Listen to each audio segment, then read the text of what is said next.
Hello दोस्तों, नमस्कार। कैसे हो आप लोग? तो आज की टॉपिक पे हम डिस्कस करने वाले हैं डाई की प्रोग्रामिंग कि अगर क्लैंपिंग के लिए जगह नहीं है तो उसको क्लैंप कैसे करेंगे और उसकी रफिंग प्रोग्राम कैसे जनरेट करेंगे। तो किसी भी डाई की प्रोग्राम बनाने के लिए जो हमें देखना होता है कि सेटिंग किस तरह करो। अगर आप इसकी इस तरीके से कोई ब्लॉक आता है कि टॉप पॉइंट छोड़ना है और बाकी एरिया रफिंग करना है, तो कैसे करोगे आप इनकी क्लैंपिंग वगैरह और बोल्टिंग वगैरह। तो दो तरीके हो सकते हैं, या तो दूसरी सेटिंग वाली पहले कर लोगे, यानी जो फर्स्ट सेटअप का काम है वो सेकंड सेटअप में करना है और फर्स्ट वाला सेकंड में।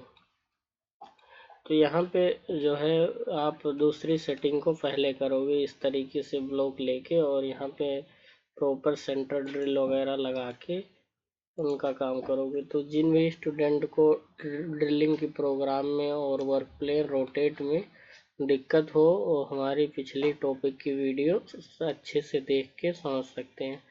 तो यहाँ पे हम इस तरीके से बना रखे हैं ड्रिलिंग, और यहाँ से कुछ आउटर के प्रोग्राम। तो ये भी पिछले वीडियो में डिस्कस की गई होगी, तो आप कमेंट करोगे तो उससे रिलेटिव लेक्चर या वीडियो मैं भेज दूंगा आप लोगों के पास। अब क्या करना है कि हमें इसकी ये वाली सेटिंग करनी है, सेकंड सेटिंग। और सेकंड सेटिंग में किस तरीके से जो है क्लैंपिंग एरिया छोड़ेंगे। जैसे ये हाईएस्ट पॉइंट है, तो इस हाईएस्ट पॉइंट पे हम साइडों में 4 क्लैंप लगाएंगे और उनको रफिंग करेंगे। किसी स्टूडेंट का कमेंट आया था कि सर क्लैंपिंग एरिया को कैसे छोड़ते हैं विदाउट बोल्टिंग के लिए, रफिंग करने के लिए। तो हम यहाँ से चले जाते हैं वर्क प्लेन, और यहाँ से वर्क प्लेन को कॉपी करके और इसको रोटेट करते हैं। वर्क प्लेन को कॉपी इसलिए करना पड़ता है क्योंकि बने हुए प्रोग्राम जो है, जिस भी वर्क प्लेन पे आप प्रोग्राम बना देते हो वो वर्क प्लेन लॉक हो जाता है, यानी एडिट नहीं हो सकता। जब तक आपकी सारा प्रोग्राम उसमें से डिलीट नहीं करोगे तब तक वो प्रोग्राम आपका वर्क प्लेन हटेगा नहीं, या हटेगा भी नहीं, ना ही रोटेट होगा, ना ही डिलीट होगा। तो इस चीज़ का ध्यान रखना है आप लोगों के लिए। तो यहाँ से हम वर्क प्लेन एडिटर में जाके और इसके डायरेक्शन को चेंज करते हैं। तो यहाँ पे फिर से टॉप पे करते हैं, और टॉप करने के बाद इस तरीके से आ जाता है। दोबारा जाते हैं इसमें,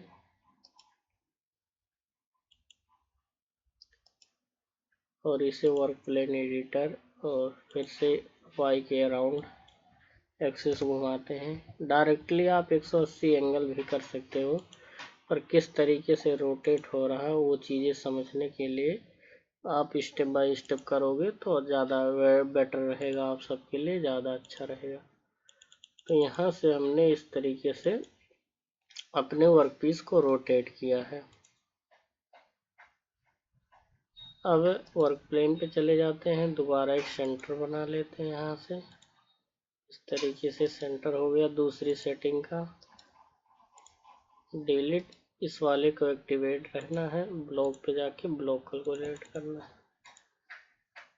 अब इसमें जो चीज़ें हमें समझनी है वो ये चीज़ें थी कि हम इस, जैसे ये वाला टॉप है, टॉप में जो भी हमारे साइड में मटेरियल है, जैसे कि ये टॉप है, तो इस टॉप के लेयर पे हमने एक क्लैंप लगाना चारों साइड, और उस क्लैंपिंग एरिया पे नहीं चलना चाहिए, बाकी सारी एरिया रिमूव होना चाहिए, बाकी सारी एरिया में कट लगना चाहिए। वैसे तो इस सेटिंग का बोल्टिंग से भी हो जाएगा, बट जो हमारा डाउट है किसी स्टूडेंट का, वो हमें इस वीडियो में रिकवर करेंगे रफिंग प्रोग्राम बना के, और कुछ इसके इसी इंसर्ट के फिनिशिंग, कॉर्नर मैचिंग आगे लेक्चर में देखते जाएंगे। तो आप लोग ज़्यादा से ज़्यादा आर्किकैड कैम्प को ज्वाइन करो, समझने का प्रयास करो। अभी आपने देखा रोटेट हमने किस तरह कराया किसी जॉब को, और उसमें ये समझाया कि कोई भी बने हुए प्रोग्राम या वर्क प्लेन को रोटेट नहीं कर सकते। तो जब भी वीडियो को स्किप नहीं करोगे तो सारी चीज़ें आपकी, सारा डाउट क्लियर होता रहेगा स्टेप बाय स्टेप। अब यहाँ से जो हम चलते हैं क्लैंपिंग के लिए, इसको बनाते हैं।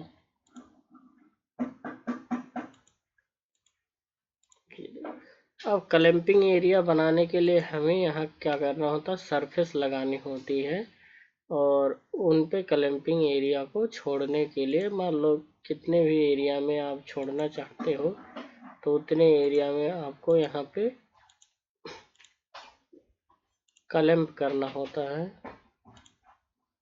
तो उतने एरिया की आप बाउंड्री बनाओगे, उस बाउंड्री से आपको उतने ही एरिया को एक्टिवेट करके कर सकते हो। तो वहाँ पे हम चलते हैं, ब्लॉक कैलकुलेट करते हैं और इसको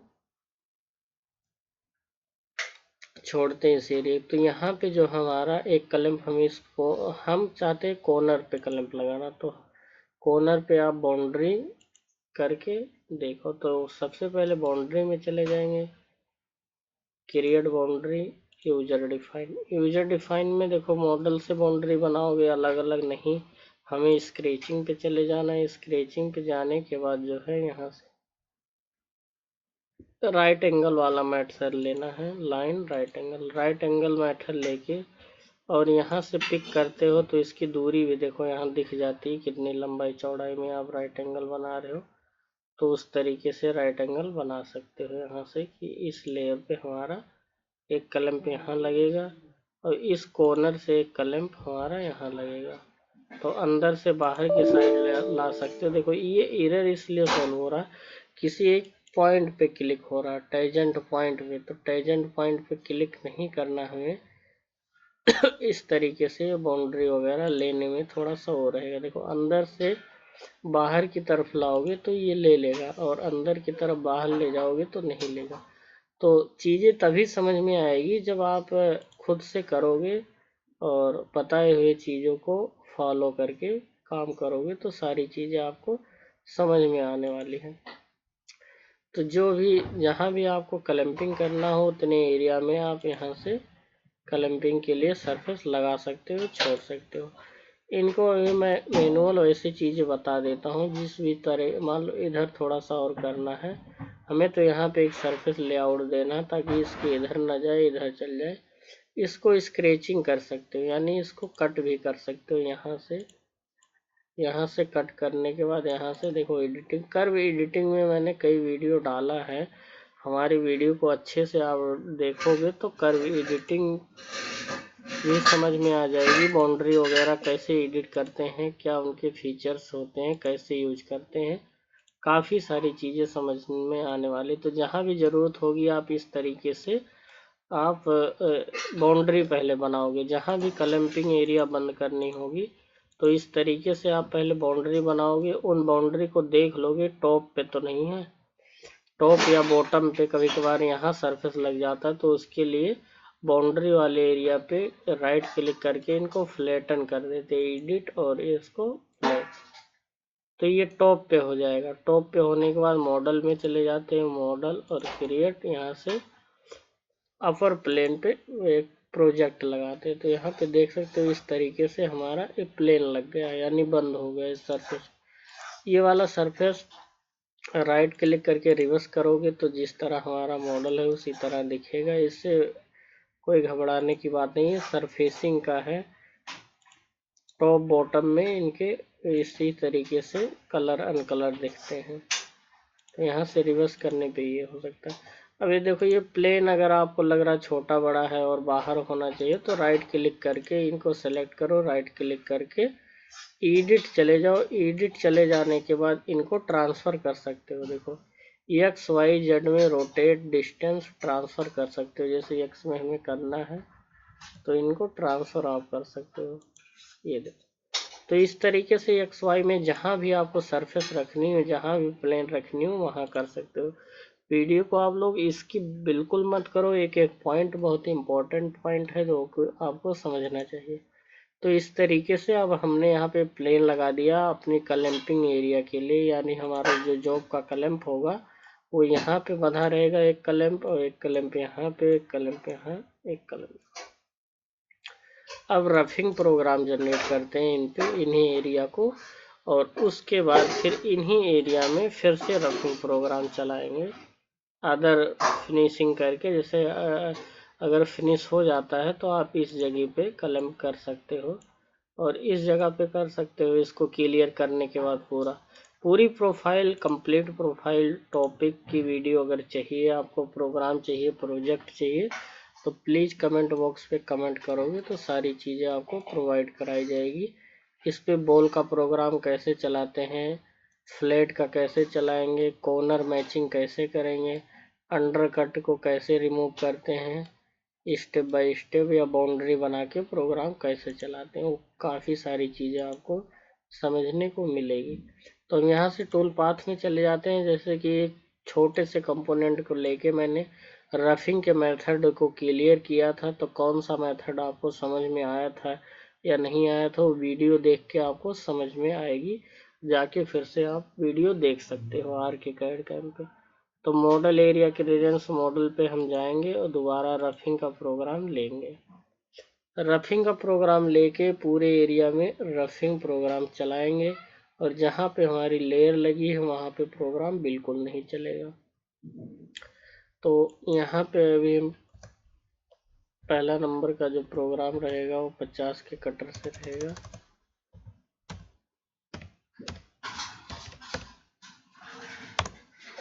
ये नाम वगैरह इसी हिसाब से आपको करना है ताकि ऑपरेटर समझ जाए इनको कैसे चलाना है, कौन सा प्रोग्राम है, तो स्पष्ट लिखें, साफ लिखें। और यहाँ पे ब्लॉक हमने दे ही दिया। टूल ले लेंगे। टूल में किसी को किसी प्रकार की डाउट हो तो वो भी कमेंट बॉक्स में कमेंट करने। ऐसे टूल ले लिए हम 50 का। टिप रेडियस देखो कई इंसर्ट आ रही मार्केट में, तो किसी 0.8 पर हम राउंड वाली यूज करते हैं, उसकी 6 mm टिप रेडियस होती है। ये डालना बहुत ज़रूरी होता है अगर बुल यूज करते हो तो। मशीन लिमिट बाउंड्री, अभी कोई बाउंड्री नहीं चाहिए इसलिए हम नन पे यूज करते हैं कि पूरा एरिया रफिंग होगा हमारा। मॉडल एरिया में चले जाएंगे, ऑफसेट आल ही रहेगा। देखो ऑफसेट आल यहाँ पे रख देते हैं। डायरेक्शन रफिंग में देखो अलग अलग मेथड रख सकते हैं। थोड़ा टाइमिंग का इशू आता है और चलने की प्रक्रिया जो होती है कटर मूव करने को, उसके डायरेक्शन में थोड़ा सा फर्क आता है। क्लियरेंस में रख सकते हो 0.1 ये ही पैरामीटर्स होता है। रफ फिनिशिंग में 0.1 रखना होगा आपको और रफिंग में 0.1 मशीनिंग पैरामीटर्स होता है टॉलरेंस। बाकी ये थिकनेस रफिंग में आपको छोड़ के चलना है। एक्स वाई के लिए ये होता है थिकनेस और जेड के लिए ये होता है, तो यहाँ पे आपको ध्यान रखनी होगी। 3D में प्रोग्राम बनाते हो तो इस तरीके से चीज़ें जो है बहुत इंपॉर्टेंट चीज़ होती है। रफिंग में मटेरियल छोड़ेगा फोर साइड। और ये क्या होता है स्टेप ओवर, यानी टूल कितना हटेगा हमारा एक लाइन चलने के बाद। और ऑटोमेटिक्स में कट आता है, तो अभी फ़िलहाल हम 1 mm का कट दे देते हैं, प्रोग्राम जल्दी जनरेट हो जाएगा। यहाँ पे जो मैनुअल ऑटोमेटिक चीज़ें होती हैं, इन चीज़ों को मैं समझाऊंगा अगले टॉपिक में आपको। और यहाँ से कैलकुलेट कर सकते हैं। बाकी आपको rapid move, height, cut direction, tool entry, ramp देना हो तो उन सारी चीज़ों को आप यहाँ से कर सकते हो मैनेज लीड एंड लिंक से। तो हमने अभी जस्ट प्रोग्राम को रफिंग दिया है और उसके बाद यहाँ से अप्लाई किया है। तो हम समझते हैं किस तरह हमारे क्लैंपिंग एरिया छूटेगी और कैसे काम होगा। तो उसमें थोड़ा सा हमने प्लेन लगाया है और प्लेन लगा के उस क्लैंपिंग एरिया को यहाँ पे क्लियर करने वाला हूँ मैं। वीडियो को आप लोग ज़्यादा देखो, इसके बिल्कुल मत करो। मॉडल चाहिए तो ये वाला मॉडल मैं आपको तो प्रोवाइड करा दूंगा, अन्यथा किसी भी मॉडल पे आप प्लेन लगा के इस तरीके से प्रोग्राम जनरेट कर सकते हो। आगे जो चीज़ें मैं बताऊंगा कि इन्हीं प्लेन एरिया को कैसे आप खाली करोगे छोटे कटर से, इन्हीं एरिया में अदर जगह कलम करके। तो इसी तरीके से प्रोफाइल भर लेनी है, प्रोग्राम अप्लाई कर देना है। पॉकेट साइज जो है इसका थोड़ा सा ज़्यादा है लंबाई इसकी प्लेट की, इसलिए ज़्यादा टाइम लगने वाला। तो जो भी टॉलरेंस थिकनेस होता है उसको अच्छे से आपको यहाँ से मैनेज करना है और अप्लाई कर देना है प्रोग्राम को। प्रोग्राम जनरेट होने में कुछ टाइम लगेगा, आपका प्रोग्राम हो जाएगा नॉर्मली जनरेट। उसके पास टूल कंपनसेशन होता है। इस टूल पाथ कंपनसेशन को सेट करना बहुत ही ज़रूरी होता है कि टूल हमारा कैसे उठेगा और लीड एंड लिंक्स में कैसे आएगा, ऊपर नीचे कैसे जाएगा, तो उस चीज़ को भी ध्यान रखना आपको।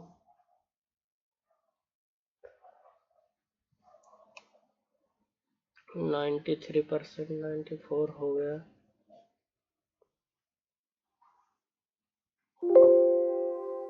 यहाँ से पूछ रहा है कि प्लंजिंग, मूव, स्टॉक, स्टैटिक, ये सारी चीज़ें अभी एडिट करना रह गया आपको। मैंने कहा हाँ ओके। इस तरीके से देखो प्रोग्राम यहाँ पे जनरेट हुआ और ये क्लैंपिंग एरिया यहाँ पे छोड़ रखा है। तो अभी ये क्या हुआ कि टूल देखो, टूल पाथ कंपनसेशन जब भी नहीं यूज करोगे इस तरीके से। अब ये इम्पोर्टेंट चीज़ ये है कि ये भी कमियाँ आई। आप लोग भी प्रोग्राम जनरेट करते हो तो इस तरीके से कमी आती। इनको कैसे सही करोगे, तो वीडियो को स्किप नहीं करोगे तो सारी जानकारी आप लोगों को मिलेगी स्टेप बाय स्टेप। और टूल पाथ इतना क्यों गया है, इतना नीचे क्यों गया, क्या कारण है, क्या रीजन है, वो सारी चीज़ें हम यहाँ से टूल पाथ कंपनसेशन से इसकी सेटिंग कर लेते हैं। पहली बात, वर्क प्लेन, प्लेन जो है हमारा 2 नंबर है, तो इस चीज़ का ध्यान रखना आपको। ये चीज़ें प्लस में होनी चाहिए, माइनस में नहीं रहना चाहिए। लीड एंड लिंक्स में जो है आपका टूल एक्सेस भी देखना है, before, centre, back, cut direction क्या रखना है, इन सारी चीज़ों को बहुत ध्यान रखना होता है। स्टेप डाउन, और यहाँ से स्कीम रखते हैं और इसको स्कीम रखते हैं रफिंग में। उसके बाद इसको अप्लाई करते हैं यहाँ पे। ओके, और इस तरीके से देखो अब टूल हमारा सही डायरेक्शन में आया है और इस डायरेक्शन में चल रहा है। इनकी क्या होती है, अप्रूव आउटसाइड सेटिंग होती है। लीड एंड लिंक्स में बार बार जो लाइनें उठ रही हैं ये नहीं उठेगी। और ये देखो कि अगर इस तरीके से अगर ये चीज़ें दिक्कत आती कि हमने मान लो यहाँ पे क्लैंप लगाया है और प्रोग्राम कुछ इस तरीके से चल रहा है, वैसे जो प्रोग्राम फालतू जा रहे हैं नीचे उनको कट कर सकते हैं। कैसे करोगे, एक बार मैं उस पॉइंट को भी ट्रैक करके पहले बताता हूँ, फिर प्रोग्राम कैसे कट करोगे जो क्लैंप के ऊपर से जा रहे हैं उनको कैसे हटाओगे, वो सारी चीज़ें। तो अगर इसी एक लाइन को भी हटाना हो तो कैसे हटाओगे, वो भी चीज़ें देख लेते हैं। और इसको थोड़ा सा हाइट और ऊपर देना है तो टूल पाथ कंपनसेशन में यहाँ से जाके दे सकते हो आप। यहाँ फर्स्ट लीड इन में कितनी हाइट होनी चाहिए, तो वो सारी चीज़ें यहाँ से जाके मैनेज कर सकते हो। मैक्सिमम, मिनिमम, डिस्टेंस और ये क्लियरेंस वगैरह यहाँ से जाके आप मैनेज करोगे तो वो सारी चीज़ें यहाँ से हट जाएगी और उठ जाएगा आपका प्रोग्राम। तो जिन भी स्टूडेंट को नहीं समझ में आता ये लाइन कैसे हटेगी, वो प्लीज़ मुझे कमेंट बॉक्स में कमेंट करेंगे। वो सारी चीज़ें मैं उनको स्पष्ट रूप से बताऊंगा। मूव स्टार्ट पॉइंट, तो हमारा जो स्टार्ट पॉइंट हो रहा है, अभी हम सिंगल लाइन को इस वाले लेयर को यूज करने वाले हैं कि इसकी स्टार्ट पॉइंट इस वाले पॉइंट की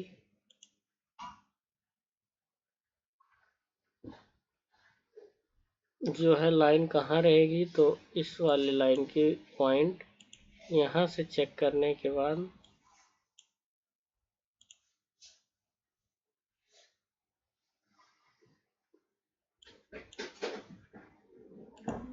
इसमें कई लाइन है इसलिए सेंस नहीं कर पा रहा है।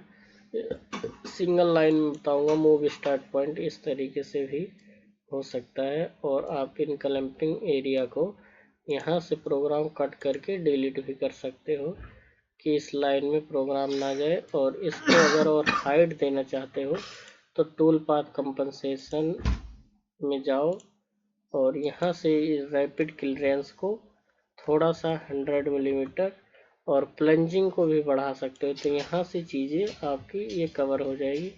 वैसे मूव स्टार्ट पॉइंट से भी इन चीज़ों को कवर कर सकते हैं।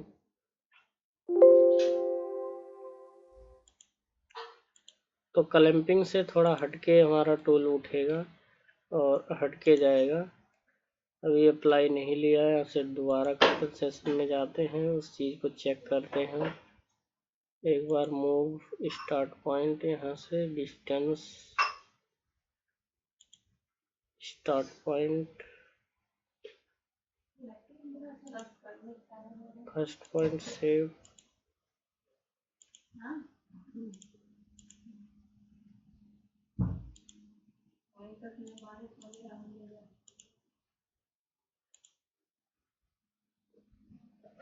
सॉरी 50 mm और यहाँ से 100 mm करके अप्लाई मूव।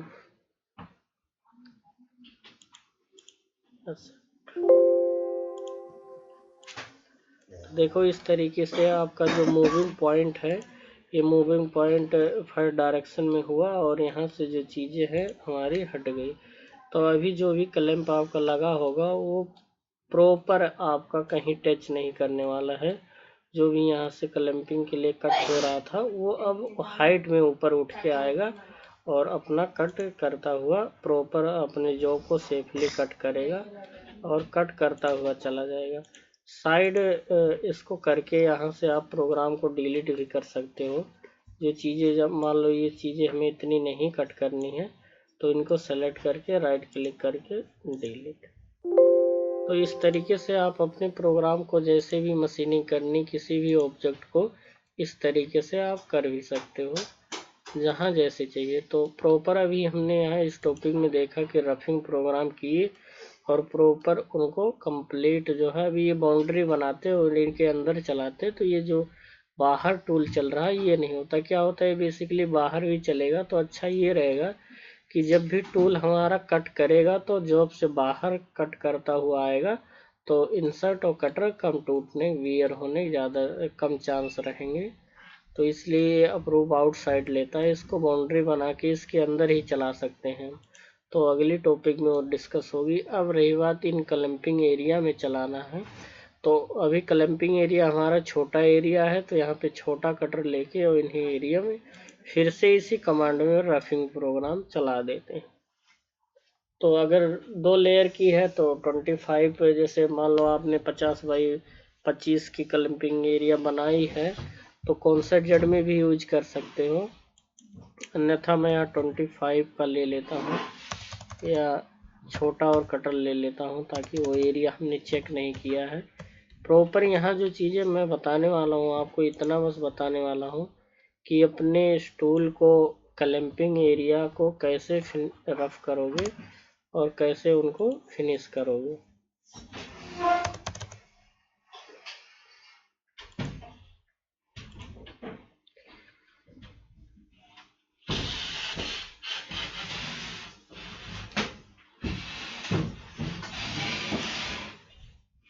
प्रॉपर यहाँ से जो चीज़ें हमने टूल पाथ थोड़ा गलत सेलेक्ट किया था इनको कर दे रहे हैं डिलीट।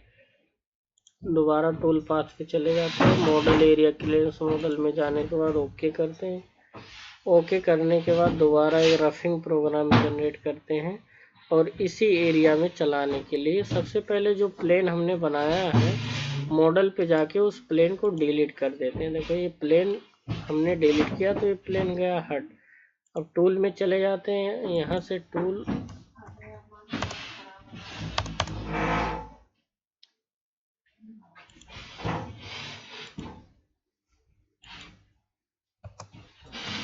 सोलह का टूल लेते हैं, उसकी टिप रेडियस 0.8 रखते हैं और प्रॉपर नाम वगैरह डाल देंगे जहाँ भी रखना है। लिमिट में उन्हीं बाउंड्री के अंदर चलाएंगे, जो बाउंड्री हमने बना रखा है उन्हीं बाउंड्री के इन साइड में चलाएंगे और मॉडल एरिया में जाके प्रॉपर जो भी आपकी चीज़ें हैं उसी के हिसाब से आपको रखनी है और यहाँ से कैलकुलेट कर देना है। तो क्या होगा प्रॉपर उन्हीं एरिया या उन्हीं के अंदर प्रोग्राम जनरेट होगा। आपको कुछ लग रहा है तो आप उसे जो है बड़ा कर सकते हो उस एरिया बाउंड्री एरिया को। एक बार मैं बैक आके उस बाउंड्री एरिया को 2-4 mm प्लस भी करके आपको यहाँ पे समझाने का प्रयास करूँगा।